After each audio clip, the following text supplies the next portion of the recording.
Hello everyone, my name is William Dean. I live in Munson, Mass. I've been living there since 1985. I was married in 1984, and I have 2 daughters and 1 son. And the way I got involved with Eagles was my son was going to go play ball up in Buffalo, New York. And I went out and bought a DSLR, which is a digital single lens reflex camera. Prior to that, I had only videotaped him.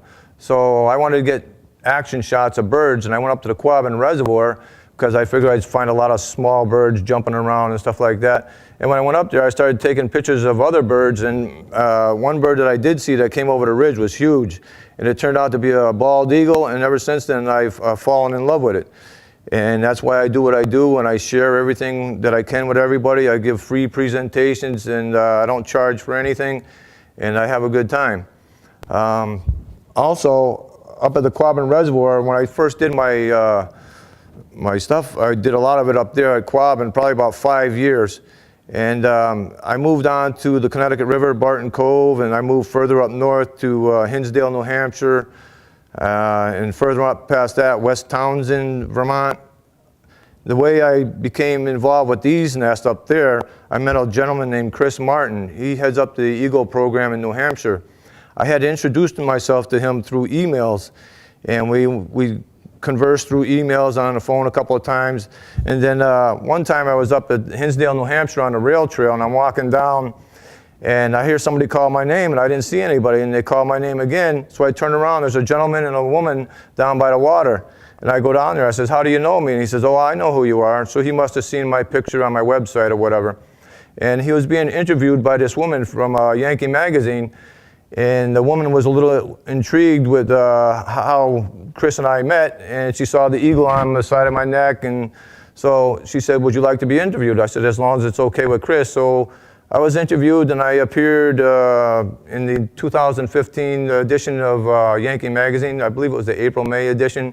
So I thought that was pretty neat. Also, let me see here. I've had my photos displayed up in Hadley, Mass. Fish and Wildlife. I had them displayed over in Palmer Library. And the first place I displayed them was at the Munson Senior Center. So that's the woman over there, Stacy. We always joke around how I got my start at her senior center. I've covered nests probably about, so far in 9 years, maybe 10 to 15 nests. And I'll sit up in 8 hours a day and 3 or 4 days in a row at one time years ago when I was working a certain shift. I don't have that much time anymore, so I try to be more efficient with what I do when I go out in the woods. Now, there's a foundation called the American Eagle Foundation down in Pigeon Forge, Tennessee, and on my shirt, that's what this is all about. There's a gentleman named Al Ciceri and James Rogers, who's a musician, and I believe they just celebrated the 20th or 25th anniversary of having their place. They're also located on Dollywood with Dolly Parton on her property. So it's a really good organization, and I'm part of that through donations, and it's something you might want to look up on the internet and check it out. Also, in 2017, up in Northfield, Mass, they excuse me, they have a boat called the Quinticook, excuse me, I don't know, it's an Indian name for the boat up there. And it has scenic cruises. Next year, I was told by Kim Noyes, who runs the programs up there, that they're gonna set up a special Eagle cruise, which I'll be on, and I'll do a narration of what goes on in Barton Cove and the nest, because I've covered that 4 years in a row. In 2013, for the first time in a 25-year history at that time, they had 3 babies that were born and actually fledged. And I got that all covered, 30 visits up there, 3,000 miles of travel, many hours, many videos, and it was a really exciting time. And then the following year, the same thing happened. They had 3 babies. So I'll show you a little bit about how I go out in the woods and take pictures and video and stuff like that. One of the cameras I'm going to show you is a Nikon. People ask me the difference between Nikon and Canon, and I don't know what the difference is, but when I first went out to get a camera, I bought a Nikon, and that's what I stick with now. Now this here is a 200 to 500 millimeter lens, and attached to it is my D7100 DSLR, and this is some of what I use out in the woods to capture the birds in flight, and I have other cameras also, but this is my newest setup. I also have a GoPro that I put on top of my head when I'm doing my canoeing, or if I'm biking or just hiking. Those are pretty good.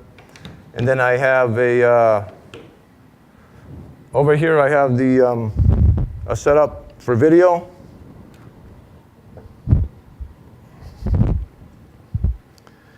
And what I got is I got my spotting scope, which is 60 power, and I take a point and shoot camera and I put it on an adapter and I put it on there, and I can take videos 10 minutes at a time. And you'll be surprised how well they turn out. You'll see that in some of the presentation that I'll do. At Barton Cove, I'm 360 yards away, and this will put you right in a nest with this setup here. So some of the other nests, which are 200 yards away, it's even much better. And depending on the environment, on how warm it is outside and the heat rising up, will also help with the clarity of the video. Something I have here is something I found out in the woods, gate 43 at the Quabbin. It was the winter time, and I'm walking down, and I had traveled down this path many times, and I saw something sticking out from the snow, and I knew it didn't belong there, so I dug it up and I found this, and I thought that was pretty neat. It was pretty cool. Now over here, this is the 2015 Harriman Reservoir bald eagle fledgling. This is located on Route 9 in Wilmington, Vermont. It was the first time they ever had a nest, and it was the first time that the baby fledged, and I documented all that, and me and Chris Martin worked on this, and we put up a predator guard on the tree, which I had never done before. In 2011, was it 2000? Yeah, 2011, I believe that's the year that we had the tornado come through Munson. The day after, I went down to Shirley Reservoir, which I believe is located in Leominster, and I was involved in the banding of a baby down there. I didn't participate in the banding, I just observed it. The way that came about, there's a gentleman named Dale Martin, and him and Bill Burns, who is the wildlife photographer for Mass Wildlife, they had set up a camera. So Dale Martin had contacted me one time because he knew I covered a bunch of nests, and they wanted to know about the Hinsdale nest because they had a crew, a photo crew and video crew. They were doing documentaries.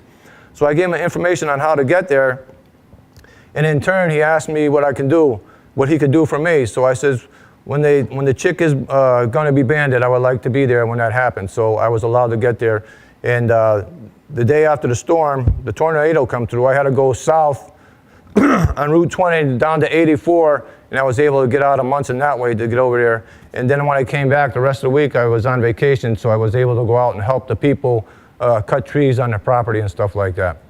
So that's a little rundown of what I got, and I hope to do more programs in the future. I hope this is, I hope you people like it and give me some feedback. And my cutloosewildlife.com is where you can find more videos and more pictures.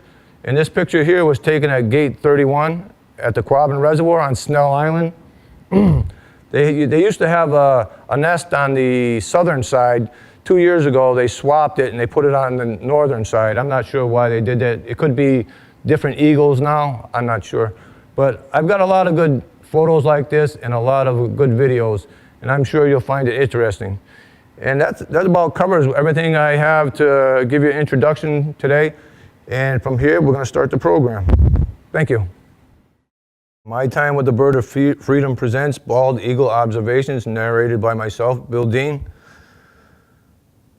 This here is a little bit of eagle anatomy. You have the esophagus, okay, and then you have the crop where they sometimes store food. And then when you go down further, you have what they call, if I can say it correctly, proventriculus, where the food goes down and the acid starts to churn it up, and then it goes down into the gizzard, which is similar to molars in human beings, where it crushes and pounds the bones and everything. And then it comes out as a pellet, okay, similar to an owl, but an owl, the bones are more intact. In a eagle, the acid, there's more acid, so you don't get a lot of bones, you'll get a lot of fur and feathers or whatever, and unlike the owl. This next slide here shows a little bit about some of the nests that I cover.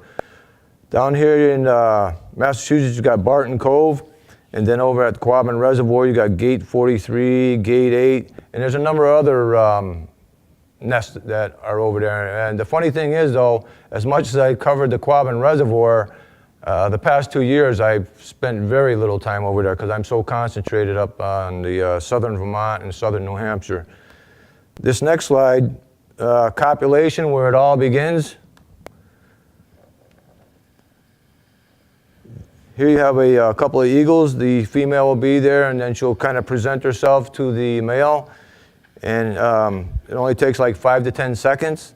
After this happens, the female within 5 to 10 days is able to lay an egg. And the incubation period lasts 35 days. A little bit more about the copulation here, some photos from Barton Cove. This is another one that was taken up in Hinsdale, New Hampshire, a video. The female sitting on a tree, and you'll see that when she presents herself, she'll bend over and she'll spread her tail feathers. And this will allow the male to mount her. Again, 5 to 10 seconds it takes.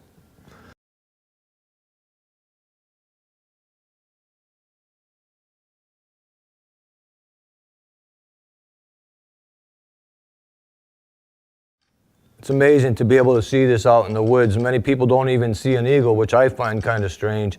But to be able to see the copulation between the two birds is just spectacular. On this next slide here, nesting and maintenance. We're going to speak a little bit about how they maintain their nests throughout the year. In the springtime, actually before the springtime, just after winter's ending, probably January, February, they like to go in there and start working on their nest and getting it all prepared for when the female lays the eggs. And even after they lay the eggs and the babies are born and everything else like that, they'll continue to improve upon the nest. They'll bring in a lot of green stuff to cover up any prey that was brought in and it's starting to rot, and that will cover it all up and keep down the flies, because they do have a lot of flies in the nest. Here you can see them gathering moss and grasses down on the Barton Cove area. This here's a picture from up in Hinsdale, New Hampshire, where they're both working on a nest. A lot of times it's funny to watch them because the female is the boss of the nest, and I've seen many times where the male brings in branches and stuff like that, and he'll put them somewhere, and then the female will take it and put them somewhere else. So the female is the boss of the nest. Here we are in the wintertime gathering some sticks that are going to be brought up to the nest at Barton Cove. This one, he's got some twig in his beak and some in his talons. This is a nest that no longer exists. This was at Gate 8 at the Quabbin Reservoir. It was a beautiful nest, but over time, a lot of them will get knocked down from the weather, or they'll just deteriorate because the trees get old and start falling apart. This nest is in Holyoke, Mass, just across from the South Hadley. As you're coming across the Muller Bridge from South Hadley to Holyoke, if you look off to the right, you can see a nest over there. And it's a really beautiful nest. It's been there for many years, and I drive by it on my way to work every day, and I'm able to get some pictures. This nest was at Wachusett Reservoir. This was in between it's located right around Gate 4 or 5. And it's right on the edge of restricted area, so you got to be careful. You can't go into any restricted areas over there. And when you do visit a nest that's occupied and it's active and has babies, the federal law says you got to stay at least 100 yards away from it. That's not to disturb it. Here we are back to Barton Cove, early springtime. And then we got a nest here at Gate 40 at the Quabbin Reservoir. This is a huge nest. This was one of the first nests that I followed, and it was a shame because the baby, after 5 weeks, something happened and no longer was there, And for a couple years after that, I believe what happened, the female must have not been able to produce anymore. So it took a couple years for different eagles to come in and start making babies there. Got another picture of the same nest, food being brought in. And this is later on when the babies, we got 2 babies here. In this picture, there's only 1, but there are 2 in this nest at that time. And they're probably about 8 or 9 weeks old now. When they get to be about 12 or 13 weeks, that's when they'll fledge. This is back up at Wachusett Reservoir. A couple good shots. This is Mount Russ at Quabbin Reservoir. This was some years back. This nest no longer exists. There are some nests that's been up there for years and years and years, and they're starting to deteriorate and not produce as much as they used to. Like at Gate 43 by the Baffle Dam, that was a nest that used to produce every year. But over time, the birds have gotten old, and younger birds have not come in to take over the nest yet. This is back at Barton Cove. And this is here I am down in my canoe. After about 8, 9 weeks, you can't see through the leaves, so I'll get down in my canoe and get a little bit closer and get some shots of the babies in the nest. This was at the Quabbin. This was a nest that to me it looked like a practice nest because they didn't really put their heart into it. And it was there for about a couple of years, and some people will say they do have practice nests. Even juveniles, they say, have practice nests. This here is up in Hinsdale, New Hampshire. It's a cone-shaped nest. It's a really beautiful, excuse me. And to see this nest, you're up on a dike, and you're only like maybe 150 yards away, and you can get a really nice view and take some nice pictures here. This is Barton Cove, where you can see both the birds. One's coming into the nest. This is back in Hinsdale. The bird in the nest is more than likely the female, and the bird coming into the nest is probably the male. The female spends most of the time in the nest, sitting on the eggs and taking care of the babies. This is back to the Hoyoke nest. That's a pretty good shot. If you see up here, you got the one eagle up top, and then there's one in the nest. This is back to Hinsdale. Now this is an attack on a nest right here. It's a juvenile coming in. A juvenile is a bird that's less than 5 years old. You can see it coming in, and he just makes a pass at the nest, and nothing serious. I think he's just playing around a little bit just to annoy the eagle that's in the nest. That bird that flew by was probably about 2 or 3 years old, judging by the color. This here is another attack on a nest. Nothing severe. I slowed down the video. And as the bird comes in, the eagle in the nest just parries it away with its wing. And then flies out and chases it away a little bit, and then comes back to the nest to take care of the babies. This here is Chris Martin, the gentleman I spoke of earlier. And that's me with the hat on and the camouflage. We're putting up a barrier guard up at the Harriman Reservoir nest. That was a fun experience. I had never done that before. So Chris was using an axe to take away some of the limbs so we could put the aluminum all the way around. And the parent up in the nest flew away. And after we put this up, we went across the other side of the reservoir and we waited for the parent to come back to the nest. I had to go to work, so I didn't see the parent come back to the nest, but it was probably a good 3 hours before the parent did come back. And that was a fun experience. Now food, I'm going to speak a little bit here about the food, how they get food. Eagles are scavengers. They're opportunists. They can swim. They're very good swimmers. That doesn't mean they can't drown, but they are very good swimmers. And some people think that once they close their talons around food that they can't be opened, but they can open them at will, contrary to what people say. Taking a nice fish out of here. This was up by Gate 16 at the Quabbin.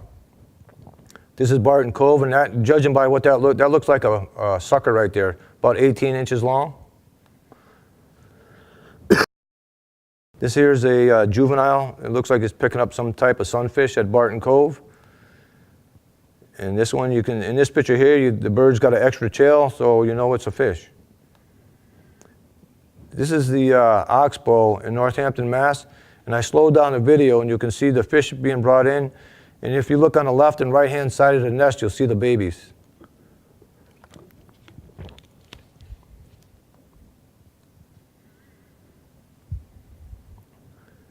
And then you have the fish flopping around, and then the babies will come over to the food because they're interested, they're hungry. This is at Quabbin Reservoir, just below Enfield Lookout, one winter.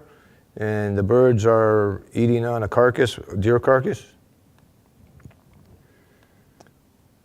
And this is a juvenile at Barton Cove, picking up little tiny fish that got caught in the weeds when the water got really low. Because when they let at Turner's Falls Dam, they start letting the water out, and the levels will get real low, and fish will get trapped in the weeds and stuff.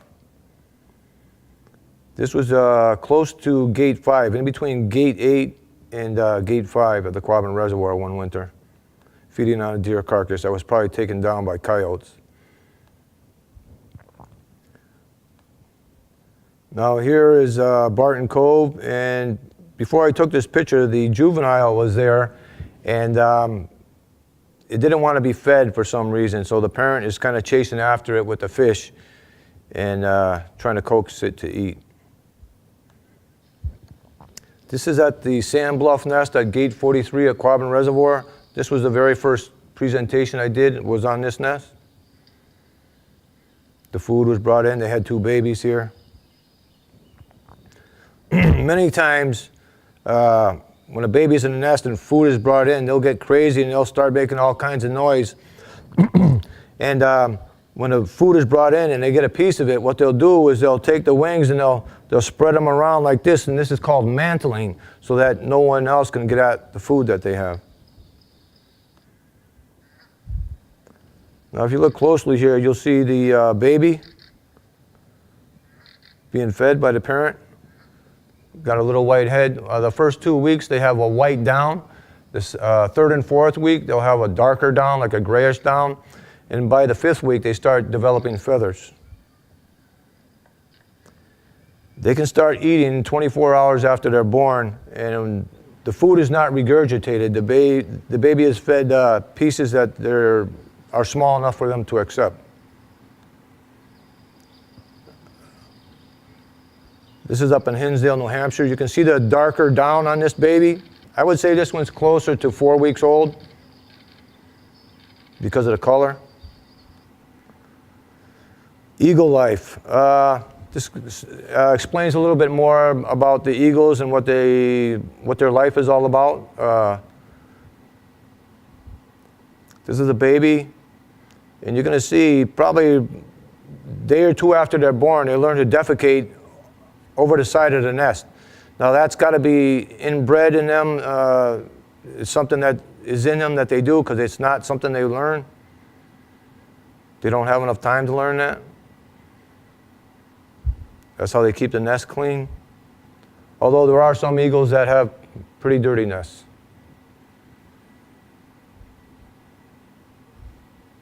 And here we go. That's how that works.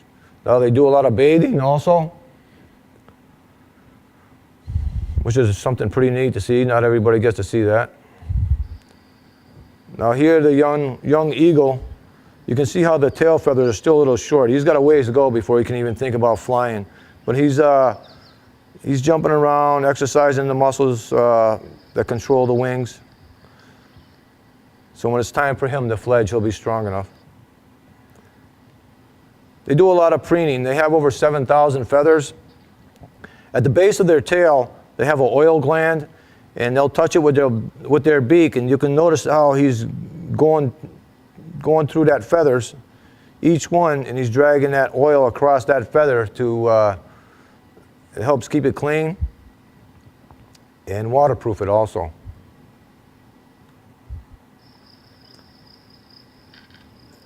In this video here, you're going to see a picture of the baby opening up its wings, and what that does, it allows it to dry out and possibly get rid of any parasites that might be on there.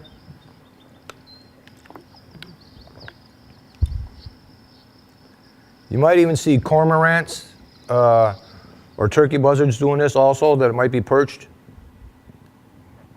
A cormorant is similar to a duck, but bigger.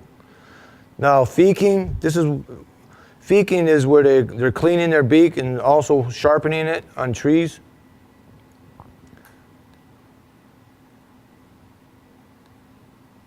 So if you ever see an eagle dragging his beak across a tree or anything like that, that's what they call feeking.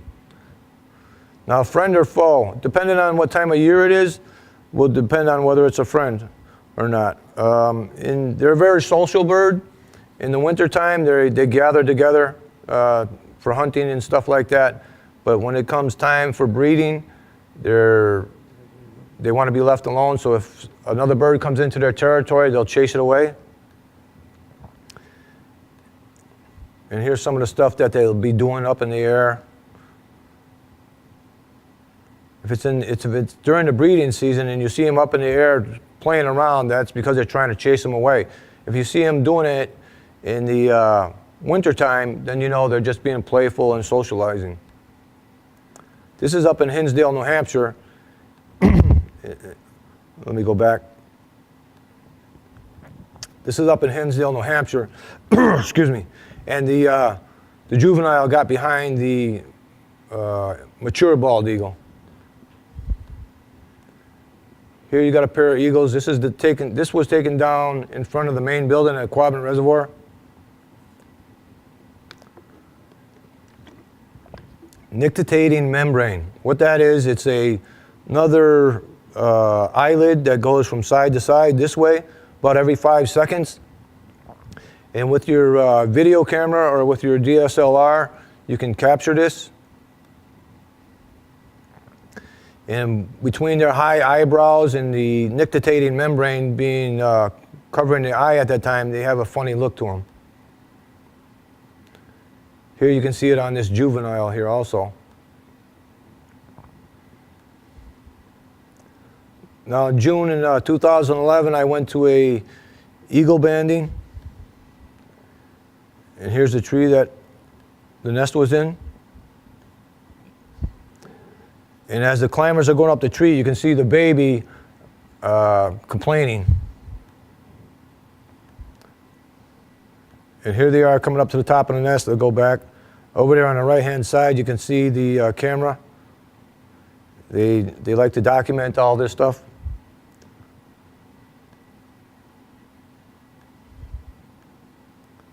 All right, there's a climber there, almost to the top. This gentleman in front here, his name is Palmeteer. He's been a climber for Massachusetts quite a few years, and that was a trainee he had with him. And Kurt turned his camera on me. That was a fun time, and you got to see how they bagged the bird, they lowered it down. No harm comes to the babies at all.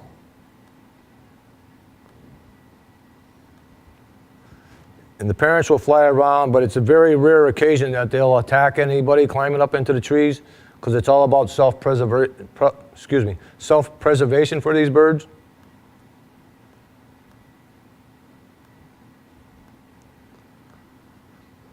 And now the baby is down to the ground, and this gentleman in front here is Bill Davis. He's in charge of the Central District for Mass Wildlife. And this baby's weighing in about 8 pounds. There's a nice shot of it right there. And there was a little girl out there, and she was holding the finger under the chin of the bird so it wouldn't move. And here they're putting a band on the bird. This is a silver band, a federal band. 2 bands are put on the bird. One's a silver band for the government, federal government, and the other band is the one from Massachusetts, which is a burnt orange color.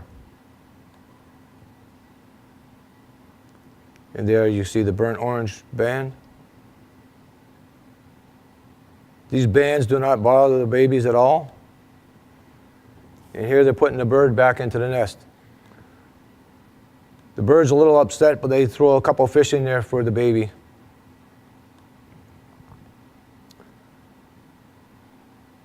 And there again you see him taking the baby out. He almost wants to take a peck at the climber.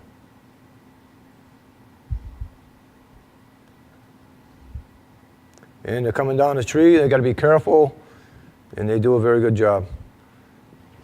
2013, I found an eagle carcass at the Quabbin Reservoir at Gate 43. And you're not allowed to possess any type of eagle feathers, anything to do with eagles, any part of their body, you're not allowed to have that.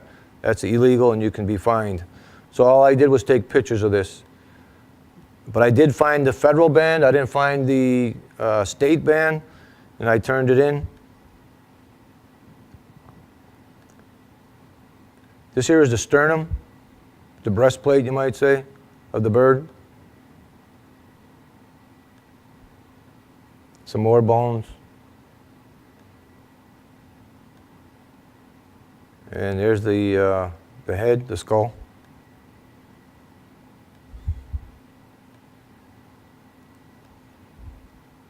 And there's some of the talons. The talons are made out of keratin, which is the same thing people's fingernails.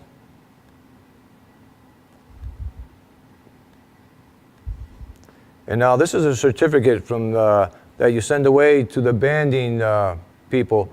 And Tom French, I sent my information to Tom French, and he took care of it, and he sent it to the people who keep track of the bands, and they give you this certificate right here. And I've got about, I think, 4 of these certificates now from identifying birds that I see, taking pictures of them in flight. One thing I tell people when they're out in the woods is just to relax and breathe, man, breathe.